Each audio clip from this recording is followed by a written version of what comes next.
கணக்கில் வராத ரூபாய் 1.50 லட்சம். பாகலூர் சோதனைச் சாவடி மோட்டார் வாகன ஆய்வாளர் லியோ ஆண்டனி கைது செய்யப்பட்டிருக்கிறார். இது பற்றின மேலும் விவரங்களை செய்தியாளர் தமிழ்ச்செல்வன் வழங்க கேட்கலாம். தமிழ்ச்செல்வன், வணக்கம். மேலும் தகவல்களை சொல்லுங்க. கிருஷ்ணகிரி மாவட்டம் பாகலூரில் மோட்டார் வாகன ஆய்வாளராக ஈரோடு மாவட்டத்தை சேர்ந்த லியோ ஆண்டனி என்பவர் பணியாற்றி வருகிறார்.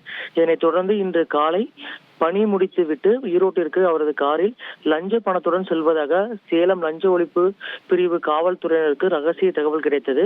இதையடுத்து லஞ்ச ஒழிப்பு பிரிவு ஏடிஎஸ்பி கிருஷ்ணராஜ் மற்றும் காவல் ஆய்வாளர்கள் முருகன், நரேந்திரன் ஆகியோர் தலைமையிலான காவல்துறையினர் சேலம் கருப்பூரில் உள்ள சுங்கசாவடி பகுதிக்கு சென்று கண்காணிப்பு பணியில் ஈடுபட்டிருந்தனர். அப்பொழுது ரியோ என்னோட பிசினஸுக்கு ஜிஎஸ்டி நோட்டீஸ் வந்திருக்கு பாரு. உடனே ஜிஎஸ்டி எக்ஸ்பர்ட் பேசு. உடனே எப்படி கிடைக்கும்? பாஸ் வாலா பி தி பாஸ். ஆண்டனி அவர்கள் காரில் வருகை தந்து கொண்டிருந்த போது காரை நிறுத்தி லஞ்ச ஒழிப்பு போலீசார் சோதனை செய்தார்கள். அப்பொழுது காரில் 1.5 லட்சம் ரூபாய் பணம் இருந்தது கண்டுபிடிக்கப்பட்டது. அதற்கு முறையான ஆவணங்கள் எதுவும் இல்லாமல் பணத்தை எடுத்து வந்துள்ளார். இதையடுத்து அந்த பணத்தை பறிமுதல் செய்த லஞ்ச ஒழிப்பு காவல்துறையினர் லியோ ஆண்டனியை கைது செய்து தற்பொழுது தீவிர விசாரணை மேற்கொண்டு வராங்க. குறிப்பாக சேலம் லஞ்ச ஒழிப்பு அலுவலகத்திற்கு அவரை வைத்து தற்பொழுது இந்த பணம் எவ்வாறு வந்தது, யாரிடம் லஞ்சம் பெறப்பட்டது என்பது குறித்த விசாரணை மேற்கொண்டு வருகிறார்கள்.